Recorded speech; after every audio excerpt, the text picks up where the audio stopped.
Les amis, c'est la fin du week-end et nous sommes en début de semaine. Et si nos joueurs se sont bien battus et nous ont rendus fiers sur la pelouse de Mestalla en rapportant les 3 points face à Valence, il semblerait que notre direction sportive continue à performer de manière catastrophique.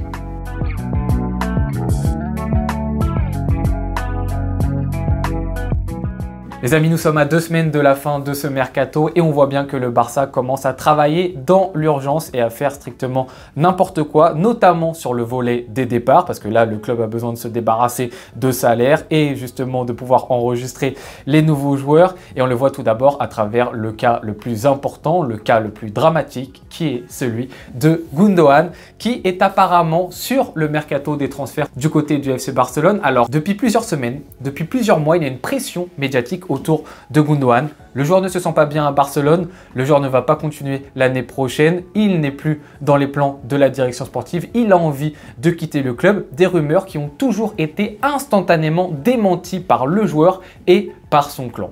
Il s'avère qu'apparemment, le joueur, cette fois-ci, est prêt et résigné à quitter le club après toutes ces pressions médiatiques. Il y a 2 jours, Sport annonçait justement que le joueur avait envie de partir. On s'est tout de suite dit, c'est une nouvelle rumeur comme ça qui tombe à l'eau pour mettre la pression sur le joueur allemand. Et finalement, il a cédé, il semble d'accord pour partir du club. Et maintenant, la question qu'il faut se poser, c'est qui a décidé de mettre la pression sur Gundogan? Parce que ce n'est pas les journalistes de Sport, de Mundo Deportivo, qui sont derrière leur écran comme ça et qui s'amusent à mettre la pression sur un joueur pour le faire partir. Ces journalistes qui écrivent ces informations, ces articles, sont commandités par des personnes. Et ces personnes travaillent au sein du FC Barcelone. C'est pas du tout un secret de polichinelle que je sors. J'invente pas des choses, des informations que personne ne connaît. On le sait. Maintenant, pourquoi la direction sportive décide d'écarter Gundogan des plans du FC Barcelone alors que le coach l'appréciait plutôt bien? Tout simplement parce que Gundogan a un certain âge, qu'il ne va pas rapporter par son transfert beaucoup d'argent au Barça, qu'il a été acheté, enfin en tout cas recruté libre l'année dernière et qu'il a un salaire important. C'est une solution de facilité pour la direction sportive qui met une pression sur Gundogan. La manière est totalement honteuse, surtout pour un joueur qui a été l'un des plus professionnels la saison dernière avec le FC Barcelone, pour un joueur qui est l'un des seuls à avoir porté ses cojones, excusez-moi du terme, l'année dernière, qui a tapé du poing sur la table quand il le fallait, qui a recadré les jeunes de bonne manière quand il le fallait, pas à la manière de Lewandowski en leur criant n'importe comment dessus. L'un des seuls joueurs qui t'apporte de l'expérience, de la qualité dans les 30 derniers mètres, très certainement l'un des top 3 meilleurs joueurs du FC Barcelone l'année dernière. Tu t'en débarrasses de cette manière-là, c'est totalement honteux.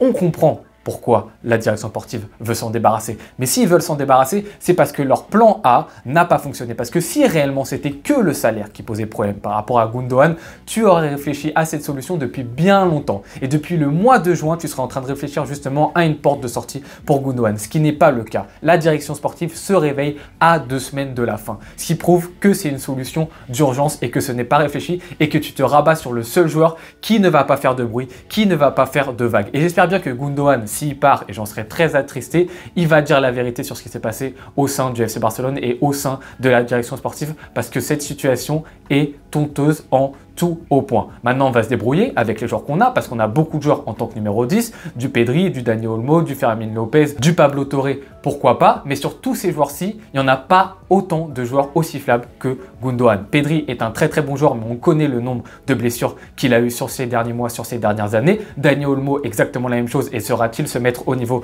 du FC Barcelone? Pablo Torre, aucune garantie, et Fermin Lopez, ça va être sa 2e saison. Va-t-il confirmer la première? C'est aussi un point d'interrogation. Ces joueurs-ci sont en capacité de le faire, sont en capacité de répondre à l'absence de Gundogan. Gundogan qui montrait aussi certaines limites, il faut le dire, 34 ans, beaucoup moins fort dans l'intensité, etc. Mais l'un des joueurs les plus fiables de ton effectif l'année dernière. On va bien rigoler maintenant sur comment ça va se passer. Deuxième cas à analyser, mesdames et messieurs, on va regrouper ces 2 joueurs que sont Roque et Michael Faye, dont les situations se ressemblent un tout petit peu. Pourquoi? Parce qu'on est face à 2 joueurs qui, pourquoi pas, pourraient montrer et apporter de belles choses au FC Barcelone. On a beaucoup dit autour de ces 2 joueurs-là, même l'année dernière, il y avait déjà des débats, pourquoi ils n'ont pas plus de minutes, pourquoi on ne les fait pas se développer au FC Barcelone. Tout simplement parce que le FC Barcelone, dans le contexte actuel, n'a pas le temps de faire développer ces jeunes joueurs. Ce sont des joueurs qui intrinsèquement ont de la qualité. Mais Xavi est passé par là, Flick est passé par là et ces deux entraîneurs ont vu des limites. Alors au départ, il n'y avait que Xavi, tout le monde tombait sur Xavi. Mais maintenant que Flick également voit des limites, tout le monde commence un petit peu à comprendre. J'en ai parlé avec Espacio Macia dans la vidéo qu'on a fait justement sur les jeunes de la Masia qui m'expliquait lui que Michael Faye avait un grand potentiel, très fort dans la projection par exemple, mais qu'à certains moments, il avait des trous pendant les matchs. Concernant le cas de Vitor Roque, on l'a vu nous-mêmes sur les matchs qu'il a fait l'année dernière, il peut apporter beaucoup de choses intéressantes, mais il a encore de grosses lacunes, notamment dans le positionnement et dans la gestion de ses efforts. C'est des choses qu'ils doivent apprendre, ces deux joueurs-ci. Ils ont des limites, mais pour ça, il leur faut du temps. Le Barça, dans le contexte actuel, ne peut pas leur offrir ce temps pour se développer. Le Barça, quand il fait jouer des jeunes joueurs actuellement, typiquement l'année dernière, on va prendre l'exemple Lamine Yamal, Fermin Lopez, Koubarsi. Ces trois joueurs-là, ils t'apportent instantanément sur le terrain. Si Xavi les met, c'est pas pour « ouais, on va leur faire jouer des petites minutes à droite à gauche pour qu'ils se développent ». C'est par rapport à tous les choix que j'ai, ce sont eux qui vont le plus m'apporter dans mon 11 de départ. C'est pour ça que Lamine Yamal jouait. C'est pour ça que Koubarsi jouait autant. C'est parce qu'il t'apportait instantanément. C'était pas dans une optique de développement des joueurs. Or, Roque et Michael Faye, ils ont besoin de temps pour se développer. Mais dans le contexte actuel, le Barça, vous le savez, on gagne plus nos matchs 4-0, 3-0 tout le temps. Du coup, on est sur des matchs qui sont beaucoup plus étriqués. On les gagne pas tous. On gagne de 1 but, de 2 buts. Mais on fait jouer des joueurs qui t'apportent instantanément sur le terrain. Vous m'auriez dit il y a 10, 15 ans, oui, quand on éclatait tout le monde 5-0, 4-0, les 30 dernières minutes, tu les fais rentrer ces joueurs-ci. Et là, ils peuvent se développer. Mais dans le contexte actuel, ce n'est plus possible. Donc, les vendre, gagner de l'argent aussi par rapport à ton contexte économique qui, on le sait, est en difficulté, c'est une des seules solutions pour le FC Barcelone. Maintenant, les deux cas sont un petit peu différents. Sur quoi? Bah, tout d'abord, le cas Roque. L'erreur, en fait, c'est de l'avoir recruté. Et recruté surtout à ce prix-là. À peu près 60 millions, hein, parce que c'est 40 millions plus quelques bonus.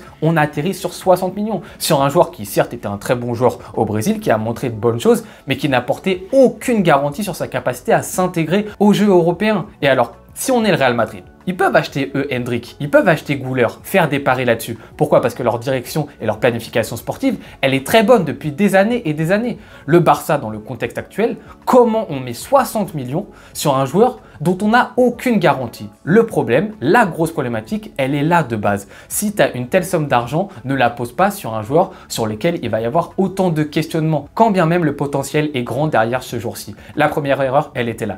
Michael Faye, c'est un autre contexte, c'est autre chose. Il n'a pas de chance. Il y a beaucoup de joueurs au poste de défenseur central au FC Barcelone cette année.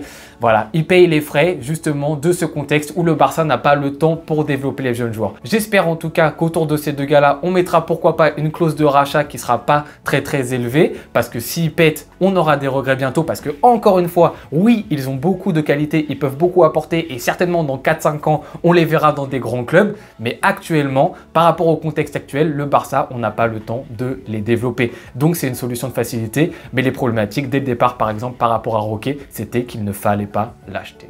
On arrive ensuite sur d'autres petits cas où il y a un petit peu moins d'informations pour l'instant. Le cas tout d'abord de Clément Lenglet.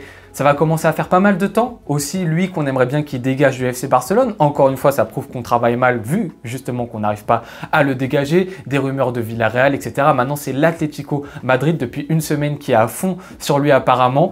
Et j'espère bien qu'on trouvera une solution justement pour le faire dégager. Parce que c'est un joueur sur lequel Flick ne va pas compter tout simplement et qui a un salaire qui est démentiel au FC Barcelone. Donc, il faut absolument lui trouver une porte de sortie et j'espère que ce sera fait. Ensuite, haute actualité, celle-ci, on s'y attendait pas. Aujourd'hui, il y a eu des rumeurs de Sport et de Mundo Deportivo, donc les deux journaux qui se sont mis d'accord pour dire que le FC Barcelone allait recevoir une offre de Newcastle pour Ferran Torres, une offre aux alentours apparemment de 30 millions d'euros. Donc ça tombe du ciel, c'est un cadeau divin un tout petit peu, mais ça montre quand même quelque chose. C'est que Ferran Torres, le dossier, il n'est pas réfléchi en amont. Comment c'est possible qu'un joueur comme Ferran Torres, on n'ait pas réfléchi depuis des mois, depuis des semaines, à trouver une porte de sortie pour ce joueur-ci, à en tirer un bon billet? Comment c'est possible qu'on soit le 18 août, au moment où je fais la vidéo, et que son cas n'ait pas été réglé avant? On va se retrouver dans un cas où Deco, il n'est même pas prêt à recevoir une offre, parce que ça n'a même pas été travaillé précédemment. Il va recevoir une offre, il va aller voir Flick, il va lui dire « Est-ce que ça te pose problème ou pas que Ferran Torres s'en aille ?» Et Flick, il n'aura pas le choix. Alors Flick, il va dire oui pour faire plaisir, parce qu'il n'y aura pas d'autre solution. Mais en aucun cas, ça aurait été réfléchi. Pour l'entraîneur, c'est une galère sans nom. Alors bien évidemment, Ferran Torres, ça reste qu'une rumeur. Pour l'instant, il n'y a rien du tout de garantie. On est très loin qu'il parte du du club. Mais c'est juste pour montrer et pour dire que le cas Ferran Torres, on n'y a même pas réfléchi, on n'y a même pas pensé, il n'y a même pas une stratégie derrière son cas. C'est Ferran Torres, continue au Barça sans problème, alors qu'on pourrait tirer un bon billet sur ce joueur-ci qui n'apporte strictement rien au club depuis des années. Mais non, il n'y a pas de problème. Donc ça montre encore une fois l'incompétence de la direction autour de ce cas-ci. Voilà les amis, un petit peu les actus de ce début de semaine. Donc avec ce cas Gundogan qui risque de partir décidément assez brutalement, Roquet et Faye, eux, un petit peu plus logiquement. Et bien évidemment, les cas non réfléchis, non anticipés un peu de l'anglais et Ferran Torres qui posent toujours question, mais qui ne semblent pas toujours réglés et qui vont peut-être rester au FC Barcelone l'année prochaine. On n'espère pas, on espère que ça va se rattraper sur ces derniers instants, même si ça va être dans l'urgence et que c'est jamais bon de travailler dans l'urgence. En tout cas, il y a certains cas qui sont quand même chauds et très mal réglé de la part de la direction sportive du club. On espère en tout cas que les joueurs qui sont sur le terrain, eux, seront impeccables et on pourra être fiers d'eux, mais ce qui se passe au-dessus, ça va pas du tout. N'hésitez pas les amis à me dire vous ce que vous pensez de cette situation en commentaire. Comme d'habitude, je me ferai un plaisir de vous répondre. Je vous remercie beaucoup d'avoir regardé cette vidéo jusqu'au bout. Je vous souhaite bonne journée ou bonne soirée les amis. À tout bientôt. Ciao.